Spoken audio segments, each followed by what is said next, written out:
Hey, Robbie.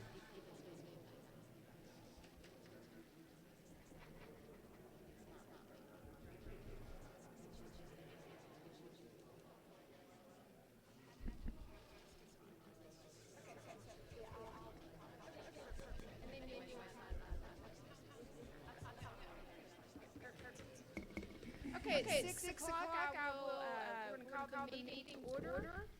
And the first thing we're going to have the prayer and pledge of allegiance. So if everyone will please stand, and we'll have Dr. Wade lead us in vote.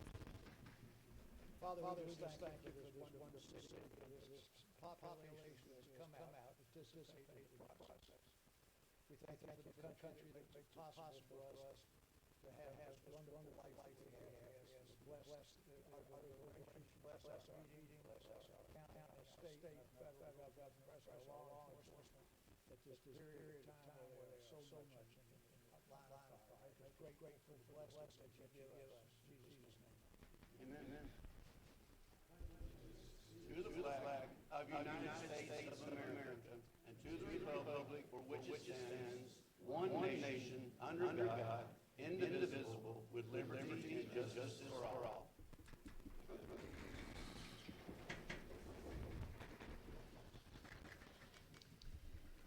Okay, item 3 on the agenda is approval of minutes from previous meetings. Do I have a motion to approve the minutes from April the 18th, 2023?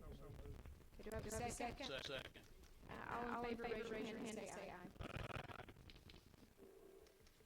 May 4th, 2023, this is a workshop. Do I have a motion to approve the minutes? Okay, do I have a second? Second. Okay. In favor, raise your hand and say aye.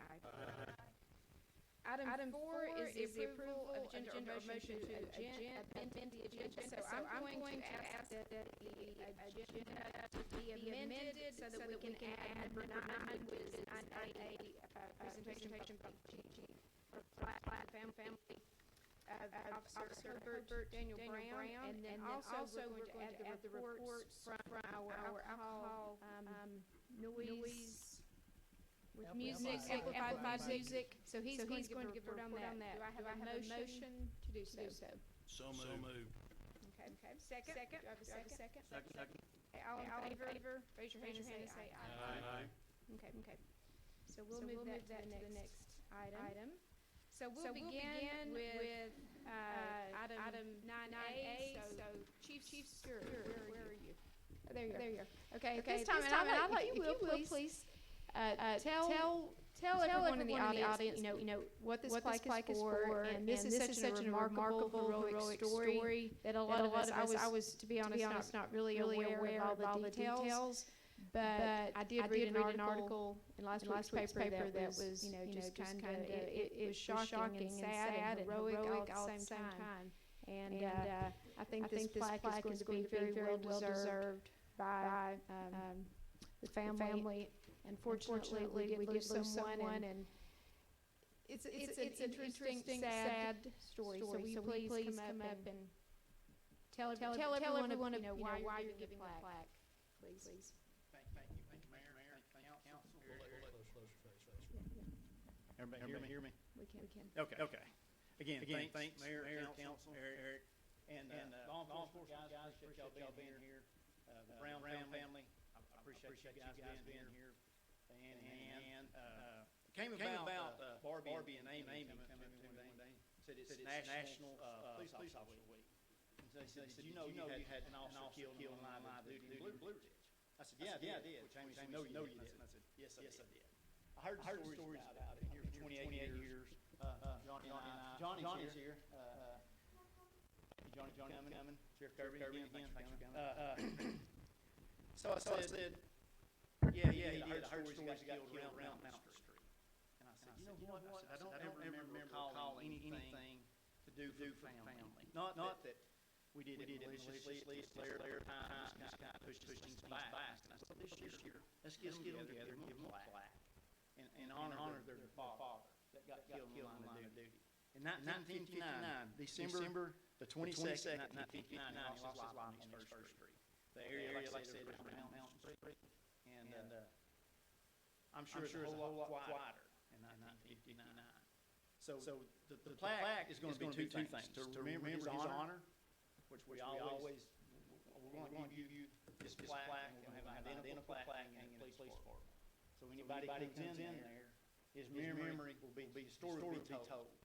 And it also reminds each officer we have that this is Blue Ridge, and it could happen. I hope it never ever happens again, but it could happen. So with that being said, I want Pam and Ann to come up here right now, present you guys this plaque, Buzz and the grandkids will come up here. And it's funny when the story's being told by Ann, she was a top officer, and but I didn't see a grown woman, a grown man telling the story. I saw a 10-year-old. It was in the paper, that was their age when he passed. And she said, stuck in my mind, I can't help one what could have been. And I get that, but it's back in my mind. We'll never stop, not we hang on the wall. And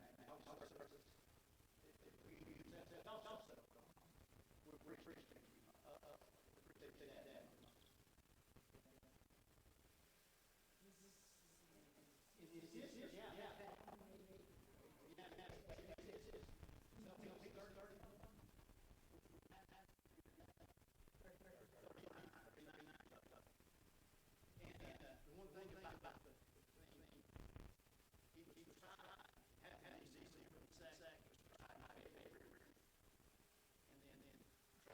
Big February, and I think the death in 1961 later.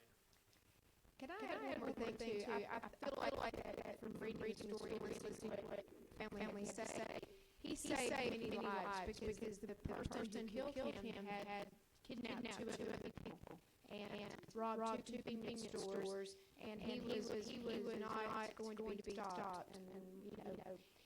And I feel like that your father, he saved a lot of lives.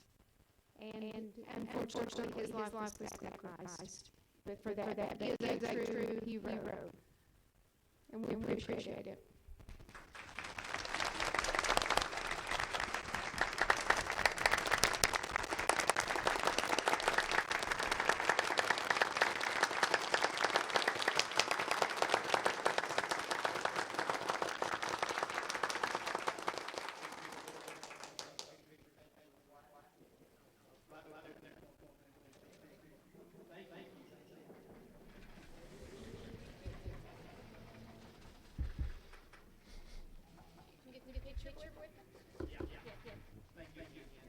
Thank you. Yeah, that's a sobering way to start a meeting, but, wow, what a heroic act. Okay, we're going to move along to the next item, which is the committee's recommendations. And Dr. Whaley, we'll give them just a minute, and then we'll, Let's have a little peace and quiet here. Yeah. Law enforcement people Yeah. get in this picture. Yeah. Then we'll move forward. That's going to work out.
Thank you.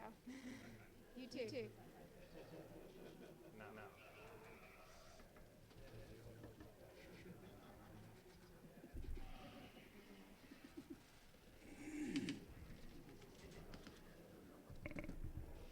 You all are more than welcome to stay for the meeting. I'm sure you don't want to, but you're more than welcome to.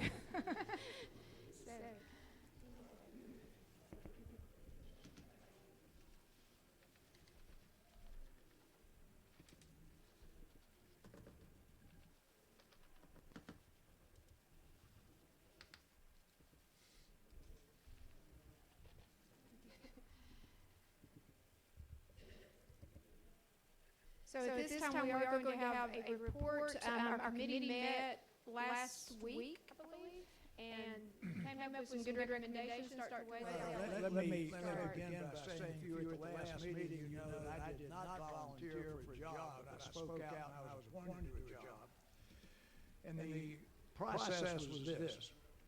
Council person, Christy Kay and myself, the chief, the city attorney, the city manager, the city attorney by telephone, were asked to survey the issue of the amplified music in the distilleries, and there had been a bunch of public comment, and we had received something in the neighborhood of 50 or more emails, probably 50 or more text messages, and numerous telephone calls.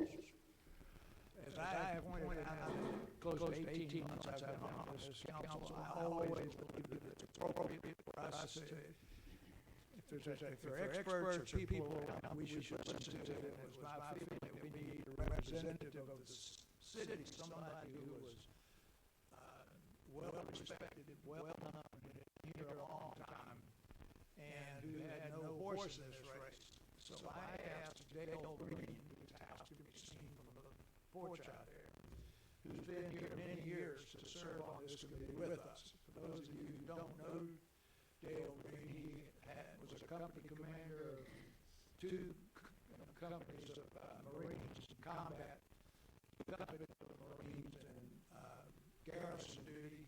He sat on multiple courts martial, and the Marine Corps equivalent of captain's mass is called office hours. And more than a dozen times he has been in the role of listening to evidence and making judgments on enlisted Marines. In the Navy, that's called captain's mass.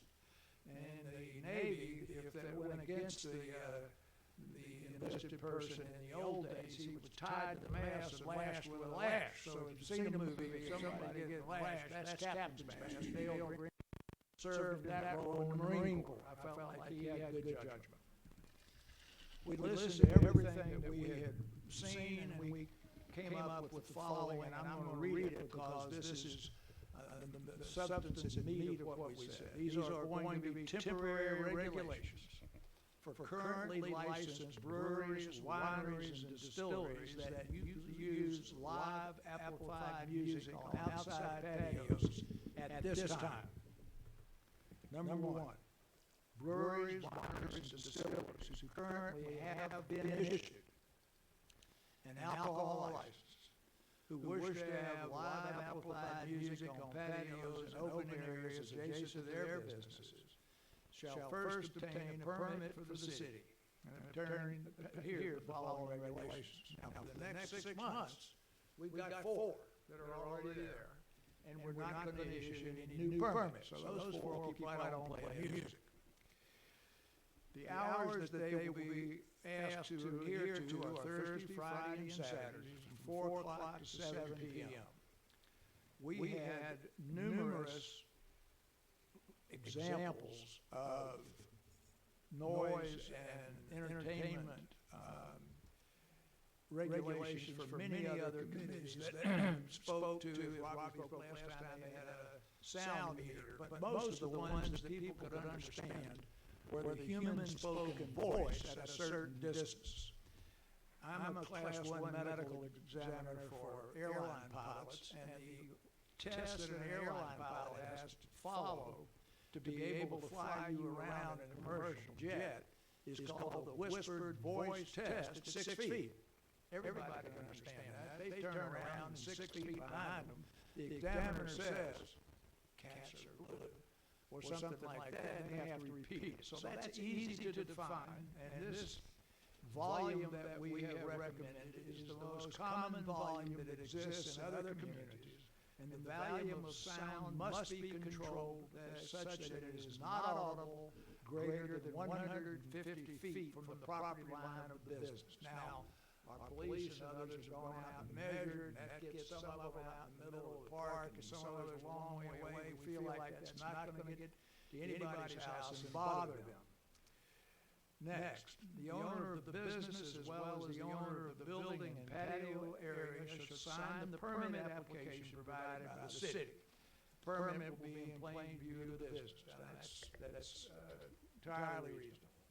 Amplified sound may not be unreasonably loud, raucous, jarring, or disturbing to persons with normal sensitivities within the area of audibility. Section 2. The police are going to be watching this. So it says the police department will be responsible for the enforcement of these regulations, and the following enforcement process shall be utilized. They are going to be asked to go to each place where music is going on each time it's there and listen. All right. First offense will be a verbal warning, but it will also be recorded by the police. Second offense will be a written warning that's formal, where you'll get something in addition to it written down. On the third offense, the city administrator is authorized to revoke the amplified music permit. The business owner may appeal that decision to the city administrator, to the city council, and the city council will consider the appeal at their next meeting. I also will say that we are going to try and figure out a way in which we can survey all of the voters of Blue Ridge at the next, before or at the next election, and just find out what everybody thinks. But it's my opinion that these rules, like they are very reasonable, and that they are, they're gentle. Everybody still gets to play the music, and they accomplish what we set out to do. Now, there are other items that have come up that are not part of this. I'll just mention them because some of you have heard about them, and that's considering a moratorium on adding we've already got breweries done, new wineries and we've got distilleries done, wineries and new breweries during this 6 month period, and other things such as making the applications for them conditional use or whatever. So that basically is the plan that we are planning to go forward with until November. Oh, it was unanimous. Everybody was proud of the work, and it took a lot of time. There you go. Okay, so I guess what we'll need to do now, let's just, we'll have a motion to adopt those, and then Chuck can prepare something for the next meeting. So does everyone agree? Okay, I'd like to add one thing, not to complicate things, but I mentioned this before, and I would like it to be in with the distillery. When we eliminated the distillery permits, I mentioned that I'd like to see breweries and wineries as well. They don't serve food. They're a little different. We've got 2 wineries, a couple distillery licenses. So I would like for that to be added in this as well, rather than coming back later to add it.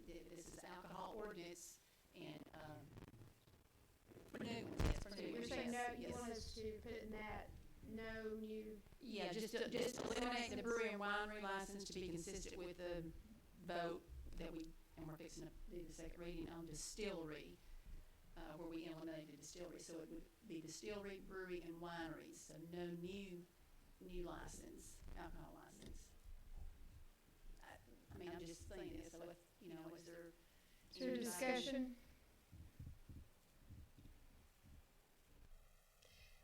I thought on that as kind of like business, if you get too many, they're going to take care of themselves because they're not going to do well, but that's my opinion. I think Well, I'm with just free saying, enterprise, I mean, if a brewery if you get too many, then that's my thought. and Yeah, that's fine. I So just do thought we have I'd a mention motion, it. or do I need to make a motion?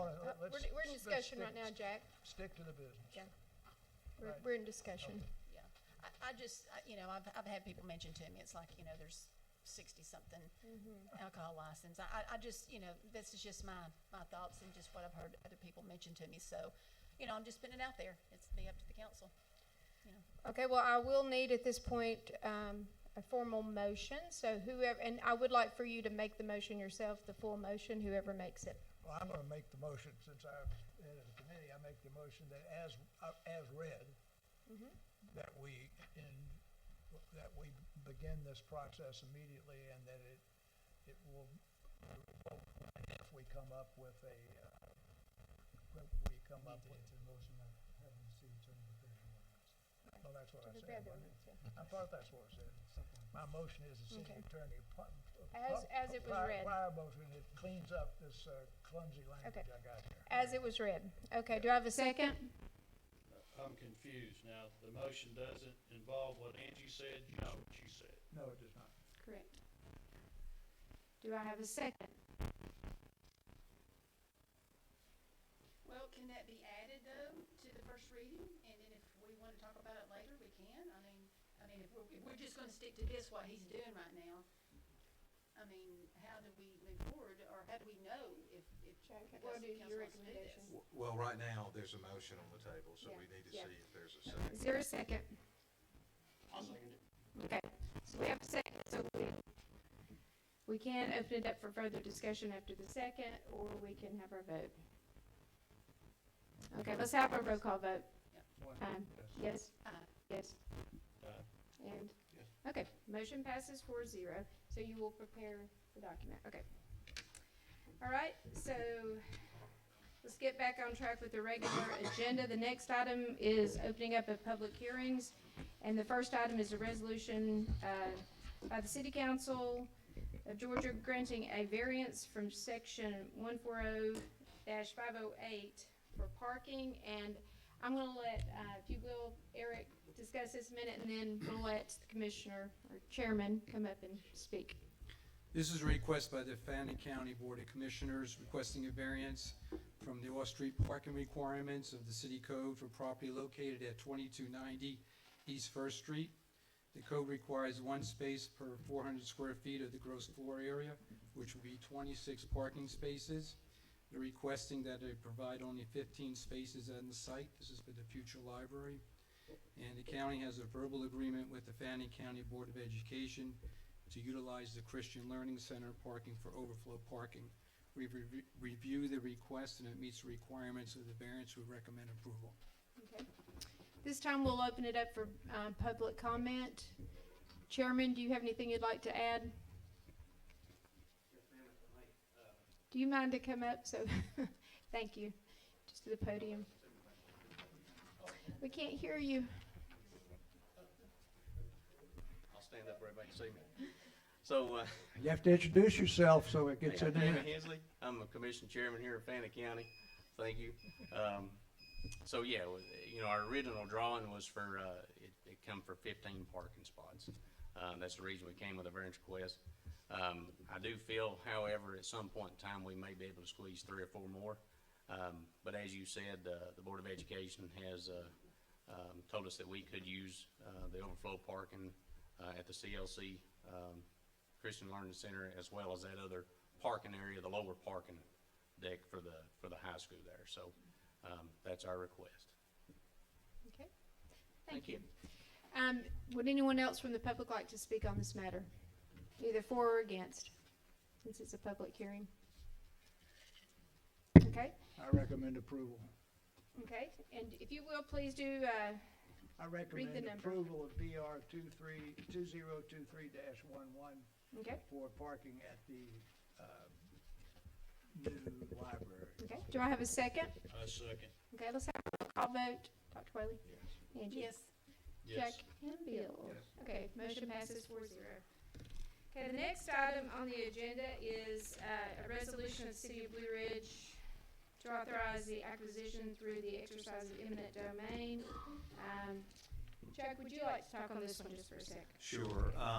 This is a resolution that, if approved by the city council, would authorize the exercise power of eminent domain to condemn a permanent and a temporary construction easement on property at 48 West First Street.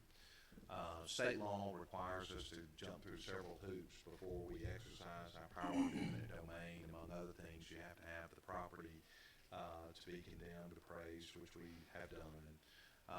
You have to enter into good faith negotiations with the property owner to acquire, in this case, the easements without exercising the power of eminent domain. I think, as most of you know, we've been in discussions with the property owner here for more than a year now. So I feel like we've discharged our responsibilities under the statute in terms of our good faith negotiation. The next step in the process is this one, a resolution approving the exercise of the power of eminent domain.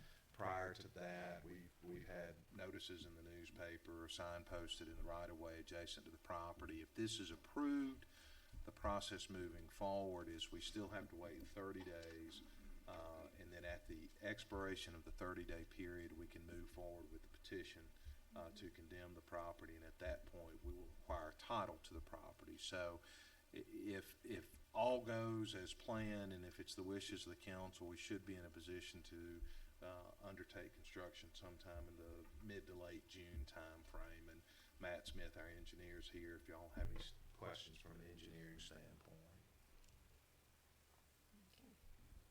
And this is to alleviate flooding in the downtown area. This will help with the problem that we've had for several years. We've been trying to get fixed. So since this is a public hearing, I'm going to ask if anyone in the audience has anything to say in favor or against. And if you do, come up to the podium, please. And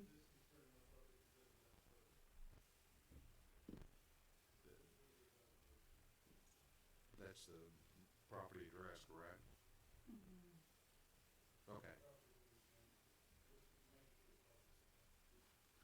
Well, it's the property that's described in the resolution that's presented to the council. There's a survey and a map and that kind of stuff. it is, yes.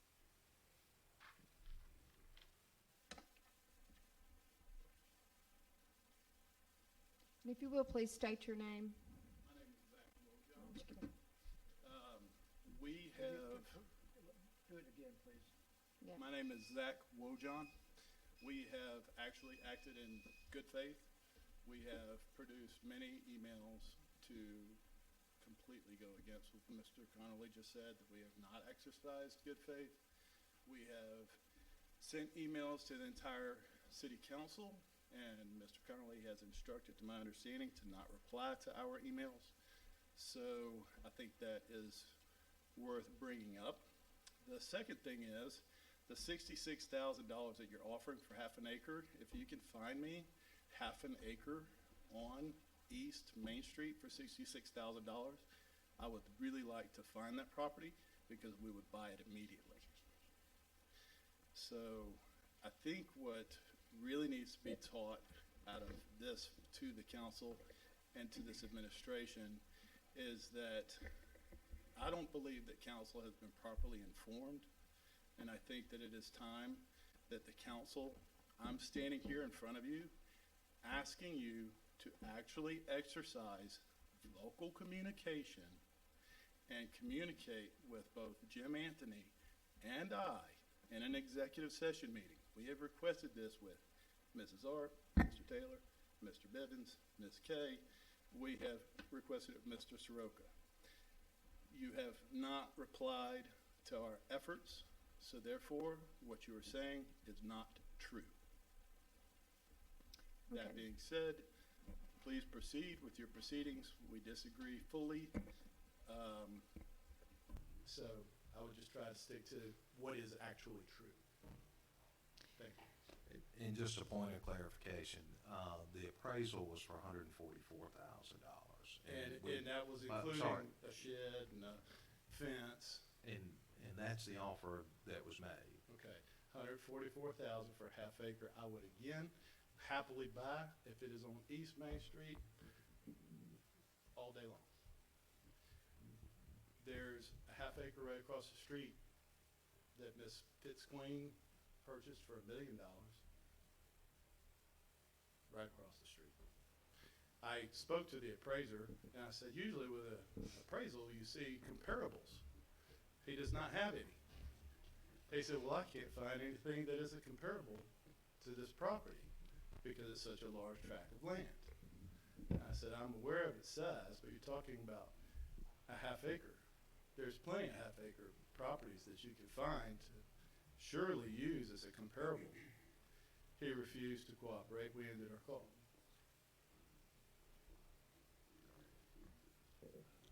Okay, this is not a question and answer session, so is there anything else you'd like to add? I'm just saying that we disagree Okay. and believe what has just been said is untrue. Okay, well, thank you. Thank you. Okay, is there anyone else who would like to speak either for or against? Okay. Do you have any discussions with council, or are we ready for a motion? I think as a matter of clarification, this property has a drain under it at the moment that's been there Correct. since the Civil War or some long period of time that is faulty and is the cause, according to our engineers, of a great deal of flooding in downtown. Is that Yes, correct or that not is correct. Okay. So we already have an easement with the pipe thread. Well, it certainly has been there long enough to have the easement through prescription, yes. And my understanding is that it's been there for decades. And that's worth clarifying. You know, the $144,000 is the value of the easement. The property owner will still enjoy some rights to that property, subject to our easement. What rights, Chuck? Well, you know, as a general rule, you're able to use property over which an easement runs really in any way you want to, so long as it doesn't unreasonably interfere with the purpose of the easement. In this case, I would think, for example, parking lot, green space. There may be other uses that I'm not coming up with off the top of my head, but it's not as if the property owner doesn't enjoy some use of the property. Well, you said we retained the title. Did you not? I thought in your statement a few minutes ago you said we would retain the title. Is that incorrect? Did I hear that wrong? I don't think I said that. So he retains the property, because that threw me when you said the title. He retains the property. What we're doing is condemning for an easement. That's correct. We're condemning a permanent The property construct- doesn't leave his, a permanent easement and a temporary construction easement. okay. So Okay. basically, we're doing this so we can run the lines needed to stop the flooding downtown. That's correct. That's my understanding from that. And is the easement on the side of the property line? It So- is. So you have setbacks anyway, yeah, from anything that you can build, or most things, yeah. So, well, I'm going to make a, Yeah, if we're ready for a motion, any further discussion? Okay, do I have a motion? yeah, I'll make a motion to approve the resolution for BR 2023-12. Okay, do I have a second? Second. Okay, let's have a roll call vote. Dr. Whaley? Angie? Yes. Jack? Yes. And Bill? You're abstaining. Okay. Motion passes 3-0. Okay. The next item is your consent agenda, and I'm assuming you all have had an opportunity to review that. Do I have a motion to approve the consent agenda? I so move. Okay, do I have a second? Second. Okay. Let's have a roll call vote. Dr. Whaley? Angie? Yes. Jack? Yes. And Bill? Yes. Okay. And the motion passes 4-0. The next item is a motion approving the assignment of the Swan Drive-In lease from Steve Setzer to Swan to the Drive-In Theater LLC. This would authorize the city administrator to execute any required documents. Is there any discussion on this item? I think you've all been updated. This has been discussed. Okay, do I have a motion? I'll make a motion to reassign the drive-in lease from Steve Setzer to Swan Drive-In Theater LLC. Second. Okay, let's have a roll call vote. Dr. Whaley, Angie, Yes. Jack, Yes. and Bill. Yes. Okay. The next item, number 8, discussion is that this is a discussion agenda item. And this is in regard to Brian Higgins. We discussed this last month. I'm not sure who put this on the agenda, so I'll let one of you discuss this. Go ahead, Doc. Okay, at the meeting that was held a month ago, Brian Higgins and others spoke up and were, I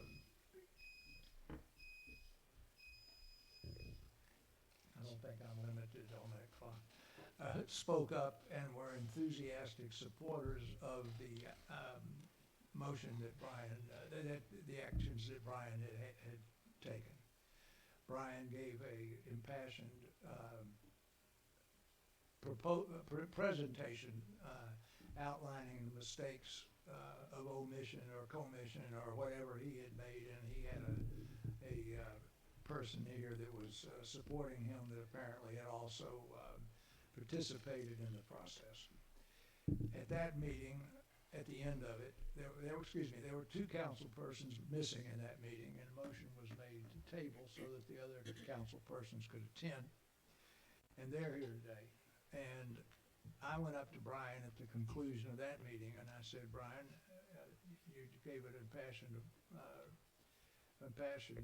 response, and I would like for you to make available the materials that you have shown or pulled up during this meeting to the city council. He told me that he would do so by the next weekend. He did not do so, and on the middle of the next week, there's been a request for information about emails and stuff, so I'm gonna give you my end of it right this minute. In the middle of the next week, I sent him an email and said, you may have forgotten, but you did not provide to the city council the documents that you had shown at that meeting. And this is pretty much a quote from that email.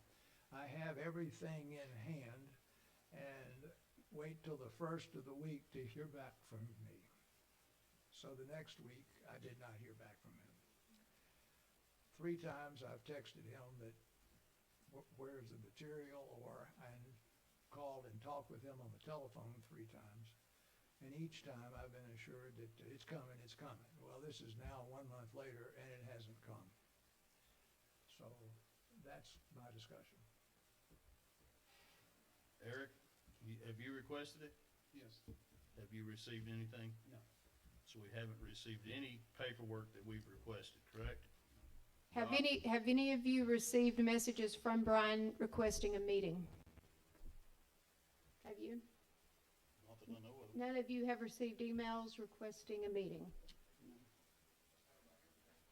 You have them right there? Okay. Because I think everyone was copied on them, so, yeah. This is from Robert Leadoff.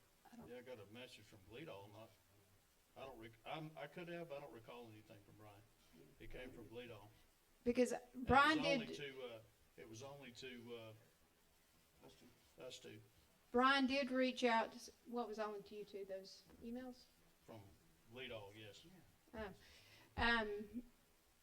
I received a call from Mr. Higgins who said he had sent emails requesting a meeting so that he could go over the materials because 2 of you were absent from the last meeting. I believe he also had spoken to Mr. Whaley, Dr. Whaley, about the same thing, had requested a meeting, wanted to come in and talk face to face, person to person with the documentation, and he says he received no reply. He talked to me last Friday or Saturday, and I don't remember which date, and asked if I could please try to get people to meet with him because he's trying to get this resolved, and that's my input on it. Okay, well, I'll say this. We've gotten emails, this council's gotten emails from him before. So if he needed to get in touch with us, I'm pretty sure he's got our emails, and I've not gotten an email. So what I'm gonna say about this is that there's been a lot of publicity on this. It's been some negative, some not, as we heard a few people mention in the last meeting, but there's just some negativity and there's some doubt now. So I think this council has to decide what we want to do and just do it. So, and I just feel like that I also want to, or that I need to make clear here, on the appointments to the planning commission.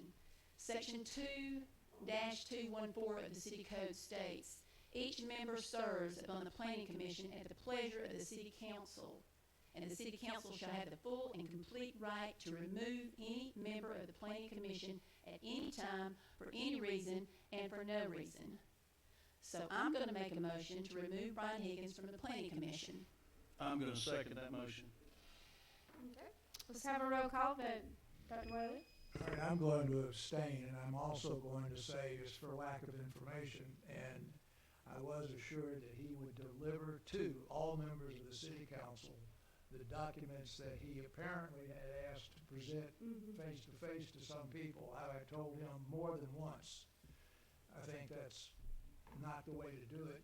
Put those documents in the hand of the city council and then call the people that you want to speak with and tell them that you will be available from 5 a.m. till 12 midnight, 7 days a week, to meet with them anywhere in Fannin County at their convenience. I felt like that was the way to put the shoe on his foot, to make certain that. I think I'm gonna have to stop you because we are not in a discussion phase right now. Well, Okay. I'm abstaining for Abstaining. that reason, for lack of information. Okay, Angie Arp Yes. and Jack Yes. and Bill. Yes.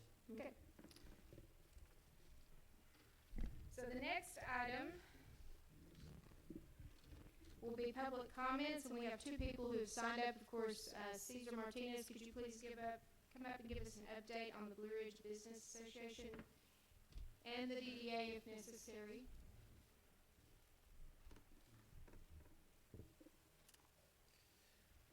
Good evening, I'm Cesar Martinez. I'm president of the Blue Ridge Business Association. I represent, our association represents about 140 businesses in Blue Ridge.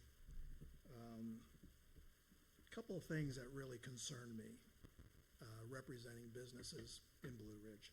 One is the seeming anti-business rhetoric I'm hearing from this council.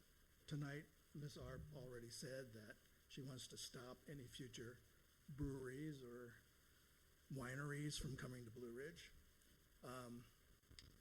I don't know if I need to come up here and remind the council what the businesses to Blue Ridge bring. The other thing I want to remind you of is this little thing that you guys publish. Do you all remember it? Have you read it recently? If you haven't, let me just recite a couple things. Remember, we represent all the people, not a select few interests. All the people includes the businesses in this town. Okay? Your no growth policy that you're doing in terms of changing the ordinances in this town surprised me. How many of you have asked any businesses if they're okay with a zero growth policy? Show me one business who says he doesn't want to do better than last year, and I'll show you a business that's going to go out of business. Zero growth policy in the city of Blue Ridge is not sustainable. It's not going to happen. You need a plan to change the kind of changes that you're doing with the ordinances in this city without a clear direction on where that's going is unimaginable. There is no strategic plan for this city. There's no 5-year plan, there's no 10-year plan, there's no 20-year plan. How can you change an ordinance when you have no direction other than your own prejudices and biases, which is what you're doing? You put the cart before the horse and changed ordinances that are, in my opinion, anti-business with no direction. You should have a strategic plan before you start to do that. Where is it? Is it even on the horizon? How can you do that? I have to tell you, I've never, ever been more disappointed in a group of people in my career. That's all. Jane Gatonagalu. If you will, please come up and state your name. Hi,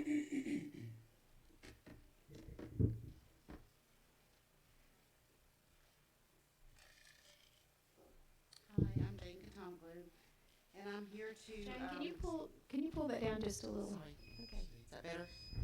Yes. Okay. Okay, if you will, do that again, please. I'm Jane Katonglou, and I'm here to express my concern over the moratorium on the zoning.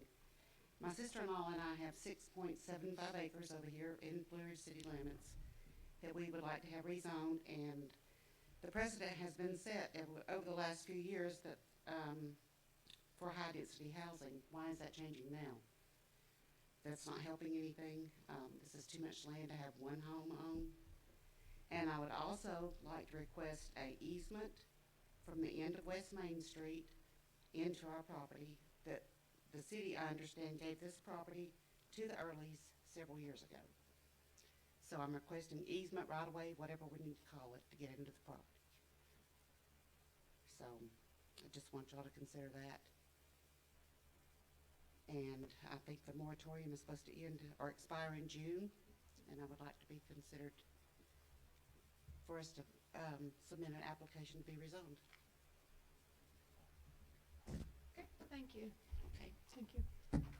Okay, I think there are several others whose names were not on the agenda. If you'd like to come up and speak, you'll have 3 minutes, please. Just come up and state your name.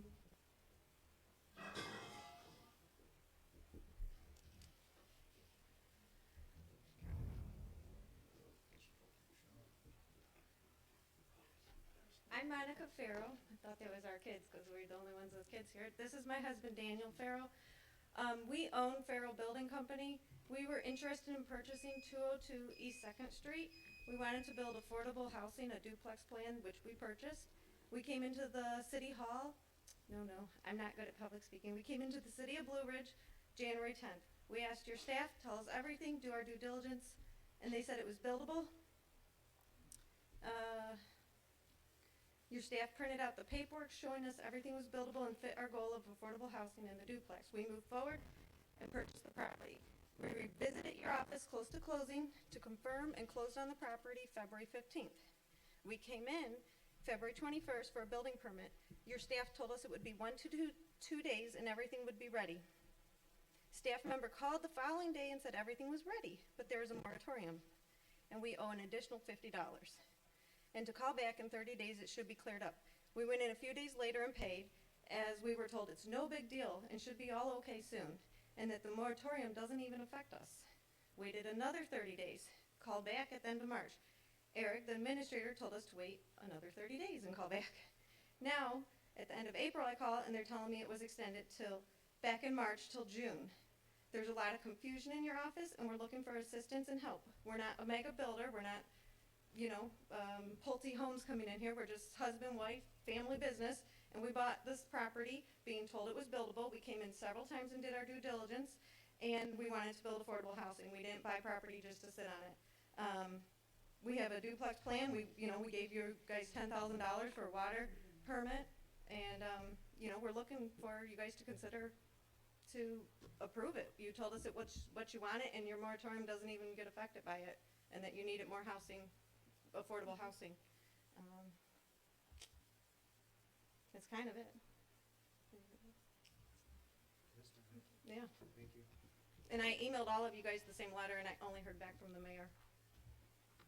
And she says that, agreed also that the moratorium was not necessary to keep extending it, so that was kind of everything I had. Thank you. Yeah, that was certainly my opinion anyway.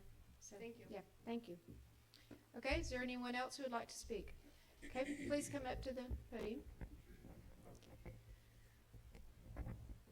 I'm Dennis Turner. I've got a question.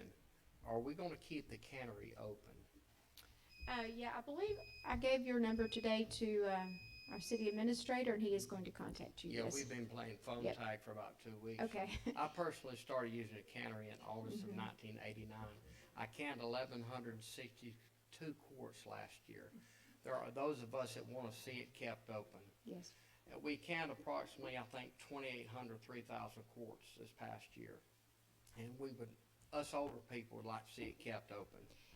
And I didn't mean to interrupt you. Yeah. I also spoke to Jamie Hensley, and I said, if we need to, do you think you could get some SPOS funds to help do repairs on it? He said he would see what he could do, so there's an option for that. And I have no problem if y'all double the user fee. It's currently $10, which is dirt cheap. I'll pay $20 minimum anytime to use a cannery slot. A lot easier than doing it at home. Oh, yes. And I know this isn't an answer question session, but I will say we do plan to do that. We'll get with you tomorrow. So, All right, good, okay. thank you. Okay, is there anyone else who would like to speak?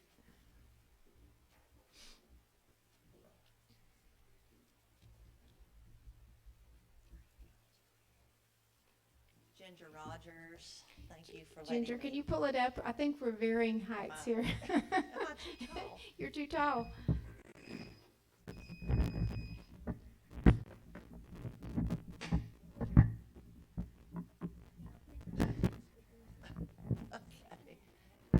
Okay, can you hear me?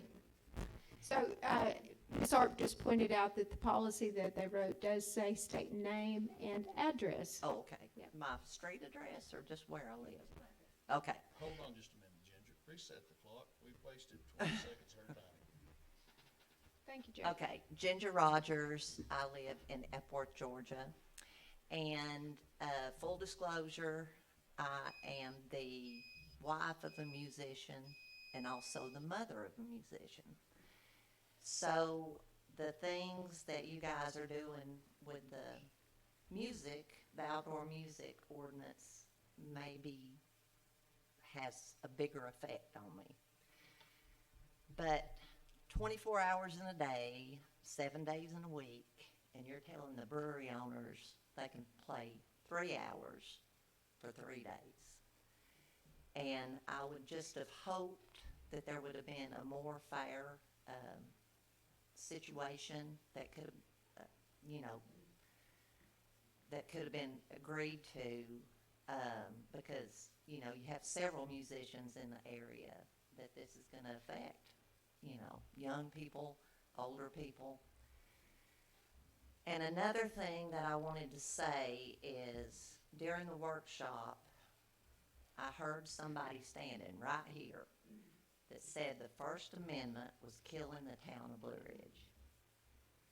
And I just wanted to lodge my disagreement with that as a citizen of the United States, is that the First Amendment is what keeps us from being Afghanistan. The First Amendment even gives us the authority to speak out against our own government, which is important. We get to speak out against our own government without the fear of being hung or beheaded or thrown in prison. But the business owners here deserve, in my opinion, the ones that have music, they deserve a place at the table to discuss these ordinances that are going to affect them. That's all. Thank you. Do we have anyone else who would like to speak? Okay.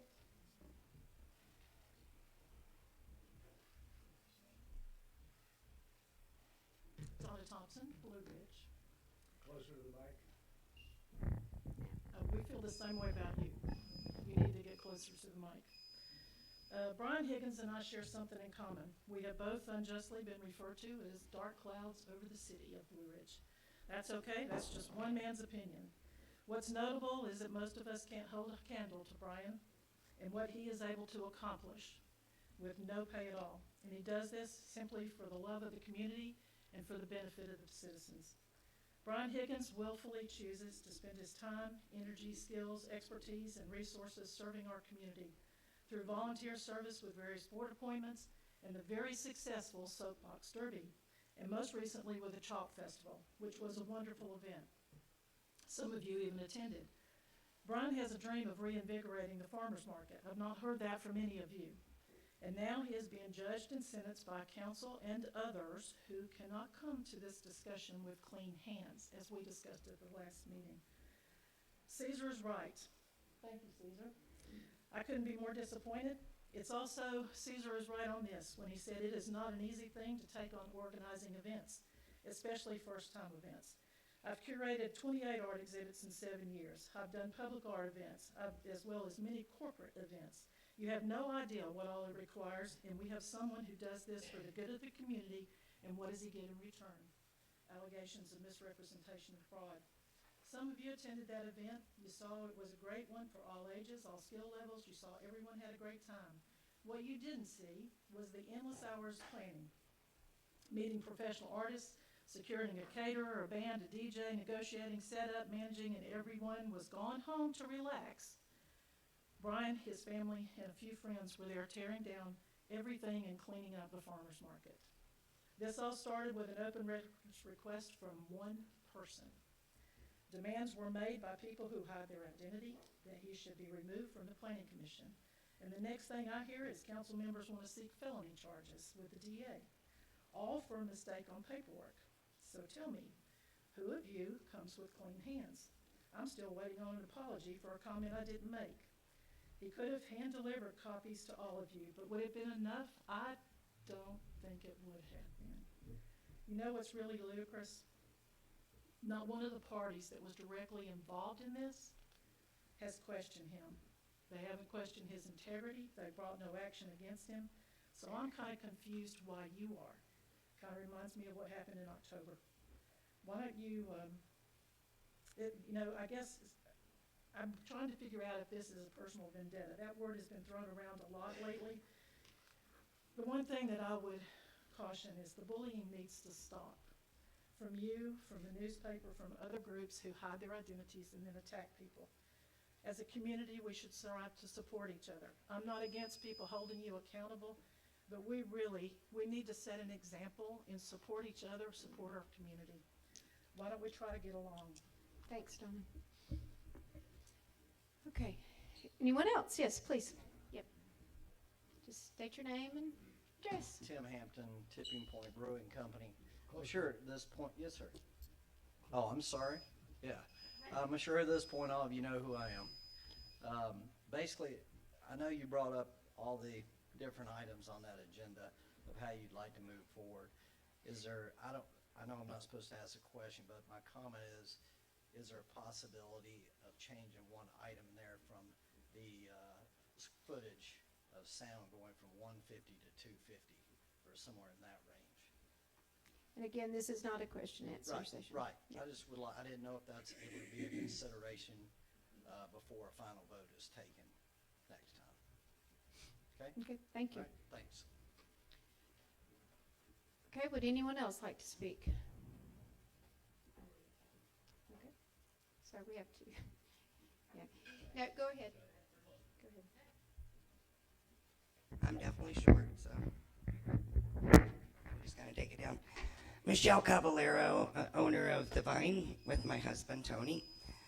I just want clarification because you're just talking about, and you can follow up with this later, breweries and wineries. Why are restaurants not allowed to have music? So everyone can be in a restaurant and listen to something that sounds like a cafeteria? If any of you have been to my place, our place, you know we have musicians. They play a guitar and they sing. It's a very low vibe. It's a very cool vibe. Okay, it is not loud. Nobody's ever complained. Doesn't go anywhere outside of our patio or outside of our storefront. Since our last workshop, I walked around this town. I found 91 businesses that are allowed to have music in front of their storefront or playing in their store, but we're not allowed to do that. It seems a little one-way.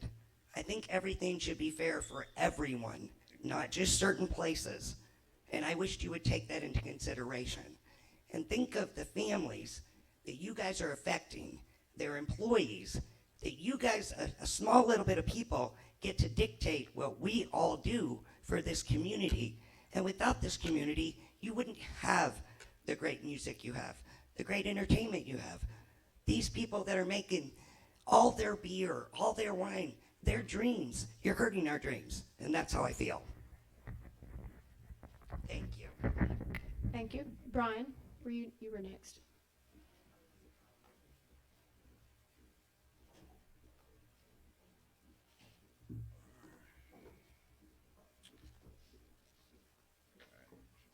Council and Mayor. My name is Brian Higgins. I am a city resident, and I am the one that you just removed from the Planning and Zoning Commission without a trial, I might add.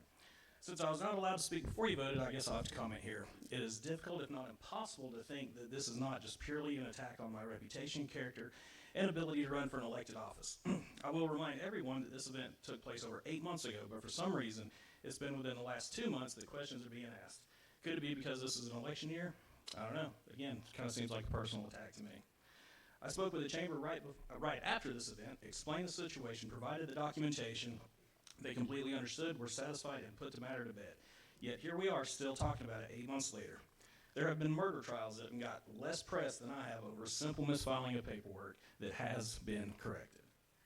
But since I know this is not personal and this is about truth and justice, I'm wondering who here is investigating why the city issued me an alcohol license, the one that was obtained by these documents that clearly says I was a nonprofit. This is the city that you all represent. Or do you guys not investigate one of your own? Who here has filed a grievance with the state of Georgia as to why I received my state alcohol license, again, that clearly says nonprofit? Nobody, right?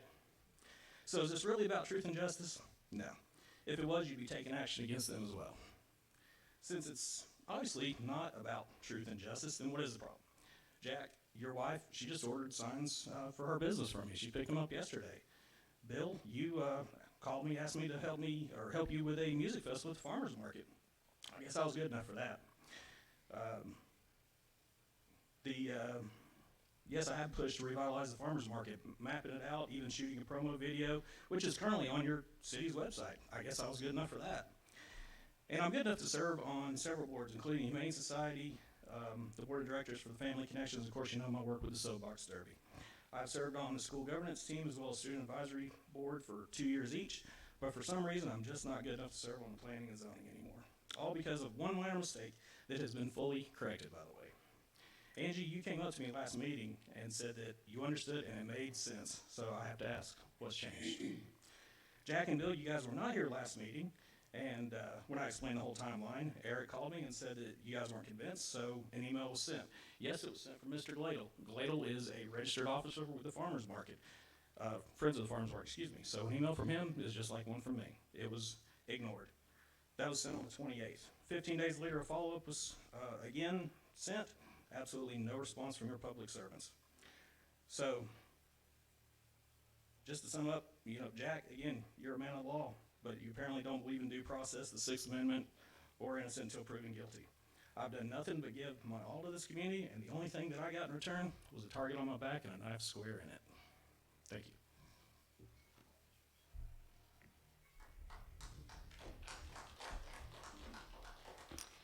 Okay, would anyone else like to speak? Please, okay? My name is Cody Krieger. I'm with Tipping Point Brewing Company. Probably don't know me because Tim's the shiny face around here. So again, just to kind of piggyback off what Tim said, you know, 150 feet, we all watch football. 150 feet is 50 yards. To be inaudible at 50 yards is kind of tough. I'm a marching band kid. I'm a musician myself. I have a degree in saxophone performance. I could stand on the 0-yard line at the end zone, play my saxophone, it would be audible at 50 yards, 150 feet. So I would also like to ask the council to possibly think about extending that, whether it's 250 feet, 300 feet, it's a full football field. We all hear the marching band when they're practicing out on their field downtown. Those are acoustic instruments, those aren't amplified. So I'd like the city council to take that into account. Thank you. Okay, would anyone else like to speak? Okay. There is no need for executive session, to my understanding, so our meeting is adjourned. Thank you all for coming.